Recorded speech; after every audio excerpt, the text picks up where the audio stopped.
Good morning, Anthony Picente, County Executive. Good morning. Yesterday, big announcement, and you brought everybody together and tried to put a picture with this whole beer museum, the potential casino. What would it look like? Where would it be? Right. So this would be over at the Tartan location. So it could depends. There are two options to the proposal that we put out yesterday. Two concepts, if you will. It could also go further to the north. It could go further to the north.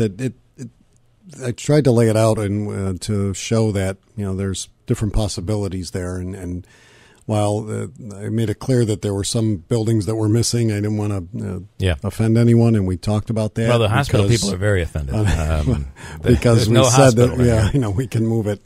Well, I figured I'd take the heat off them, and they could say no casino. Okay, but their rendering will not show a casino. So I think Brett Truitt says he already has the domain name for that website. Well, I'm sure. All right, so it was a way to just really lay it out, and those are first of all, those are real drawings. Those are not just wishes. Those are actual renderings of what those facilities could look like. I have to tell you, you'd be crazy if you didn't want downtown to look like this. Well, it really is. It really is. I think a dynamic vision, and it's all possible.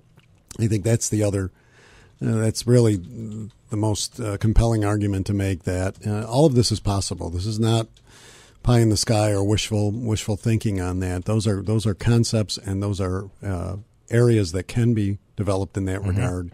And there are commitments. There's commitments on the side of the Oneidas to go forward with this. That's their what's the amount of money they're putting? It's a $50 million investment in downtown. And when you look at that on that grounds and what it could do for that area and help us leverage funding for the sports complex annex to the Odd, as well as the Museum and Innovation Center and the craft beer, it really blends it all together and makes that a true district that is sports, entertainment, arts, and becomes more walkable and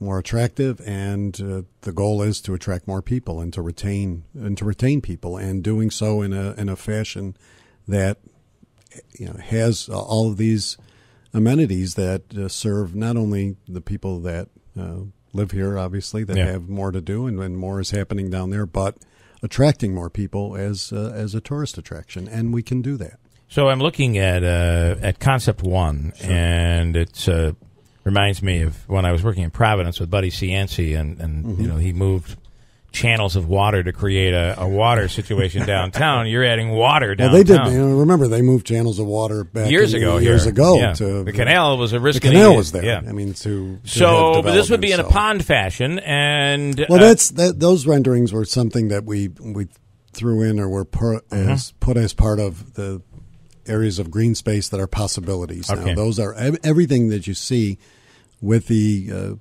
exception of the buildings themselves, are possibilities. Those are things that you can look at in the district that can happen around it. Because you do want to have some green space. You're going to need parking.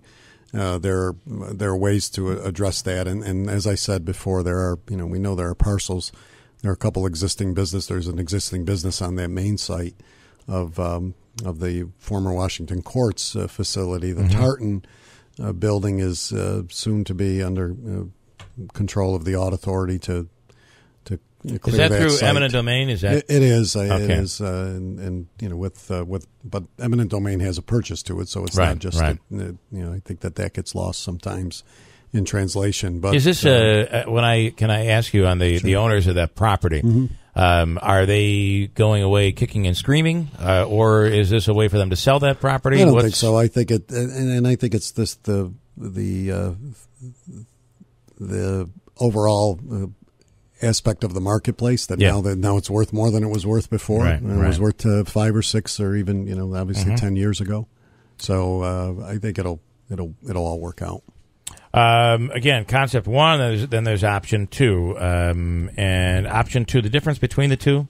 The difference between the two is Option 2 flips and puts the annex on the Tartan site of the sports, the Nexus Sports Complex that Rob This is something he had proposed, part of the Vision 500 or we had talked 500. about that. Yeah, that was part of MV 500 Yep. a couple years ago, looking at it as a connection and sports facility, but also the fitness center, but would have 3 sheets of ice that could be converted also into other fields for indoor activities, and really make the Odd a facility that could expand and attract regional tournaments to a greater level, because you would have more sheets of ice or more fields. If there's a place anywhere you could invest right now in America, it is youth sports.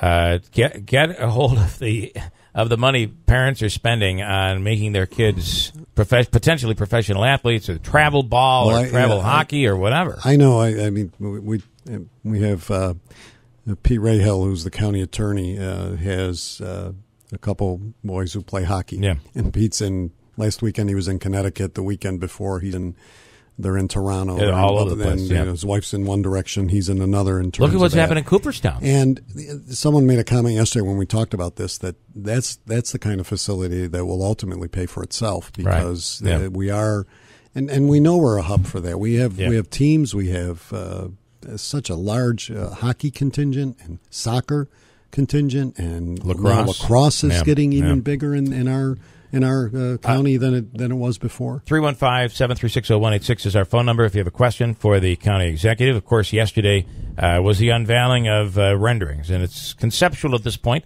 but you're saying we could be moving forward very quickly. Well, we're moving forward. The renderings are real. They're not just, like I said, the concepts are just ideas that we put on paper. Those are actual drawings, and in scale of what, in the case of the casino, it's what the Oneidas really see as what would be built there based on the architecture and the style of it. The same thing goes for the Beer Museum and Innovation Center. That's something that we worked with them on, and we worked with our people out of Albany. The Nexus, as we said, was something that Rob came up with and was developing. So all of those are actual real pieces. Now it's a matter of, as we secure properties, as the Odd Authority secures the other property, as we look forward on approvals, it's a matter of moving forward, and I want to do that. But I wanted, and it was important to have people see it, to really have them see a little bit more of what's this going to look like? What's this casino going to look like? What's this museum going to look like? What's the space? What would downtown what's the look potential? like? What would downtown look like? Andrew. Looking at these renderings, you get the feel, especially with the greenscapes, that this is something that would attract the young professionals that prefer that urban housing. That had to factor into that. I think a great part of it is that while everybody focuses in different segments of whether it's the business community or the community as a whole, focus on certain aspects of it. Obviously, some people are focusing on the Odd. I mean, and it is all about the Odd, because the Odd is the attraction that grows and allows us, especially with the expansion that we're investing in over there with the state, to make it even better. And then it's about other pieces, and everybody focuses on different pieces. The museum, and it's really more. We've been toying with the idea of shelving the museum name and keeping it as a craft beer. While it will have we wanted to have a museum component, it's more of an innovation and incubator area or entity that can really help and showcase the craft beer industry. The governor's doing the craft beer challenge today, and he's been doing it the last couple of days. That's a burgeoning industry, and with the agriculture that we have in the area, that has been working in the ag tourism piece of it, the farm to table, but also all of the apples, the pumpkins, the peaches, all the different things that are that are flavorful in beer and can be incorporated into this innovation center and incubator as we work with an ag incubator that we're developing with MVCC. All of that comes together, and that goes to the millennials, if you will, but the younger population, and even others we want to attract. Sue, I'm going to get to you in just a second. I know Sue's waiting to ask a question. Sure. I want to ask: were the mats visible yesterday? Are they on board? They here? weren't. I mean, we talked to them. They've been very cooperative in listening to us and understanding what we're doing. We think this enhances what they have, and clearly the the key piece is, the connectivity of all this to Varick Street and to, as things develop in the walkability and with the arterial project, the way that's going to, the trail that's going to connect those areas. And you feel they'll benefit. I feel that this is, we feel that they will, and we know that they're looking at some other pieces over there. And I think it just, look, you want to see a real brewery? Go right down, because this is going to be. Yeah. This is not to be confused with a craft brewery. This is a center to show how it can be done and how the hops are. I'm being told that they were out of town. The two of them were both out of town. Can I go to Sue quickly? She's been waiting for about 15 minutes. Sue, you're on. Sue from Vernon with a question. Yes. My question is: am I understanding that this complex is not going to have any restaurants in it? Because my concern is, living in Vernon, I see what has happened to the locals there and the restaurant owners. Is this a guaranteed thing? They will never be able to put any restaurants in this complex? Sure, let me answer that. I mean, that's something that we made, in talking to the Oneidas. And the Oneidas have what is their flagship, if you will, at Turning Stone, and clearly that's where they have their largest enterprise in terms of restaurants and nightclubs and activities. This is a casino, and it is designed and built and with agreement that's all it is. Now they will have beverages there. I'm not going to, that's something that clearly they will have alcoholic beverages as well. They will have some counter food or snack food court. Right. No restaurants of any type of full-fledged restaurants. No They're not entertainment center. They're not going to compete. Nor are they going to compete on the entertainment side. It's not going to. Initially, when we put this out, the Stanley was concerned: are they going to have a mini showroom or a stage or something? No, that's not the case. Sue, thank you for that call. I appreciate it. I'm going to ask you the final question. If this is the last one, let me ask you this: when you say we're moving forward with this, what does that mean? Would you have to acquire the property first? I know the mayor has kind of said he didn't love the idea or maybe wanted it someplace else. What do you mean moving forward with this? Well, we've been in discussions for a while on this entire project, trying to put pieces together before it was unveiled at the state of the county, just to look at conceptually how can we do this, but also moving ahead and looking at these. And these are discussions that we've had on the Nexus piece, as we said, from MV500, on the beer museum. The craft beer piece came up over the last year or so, but the casino has been a part of it. And so we've been working on the state side on legislation to allow us to get to the interior, to allow the Oneidas to put a casino outside of reservation. They have the ability to do that anywhere within the footprint of the reservation. They need approval outside, and that's what we're working on. So it's that's part of it. That's a big part of it, obviously, to get the interior on board.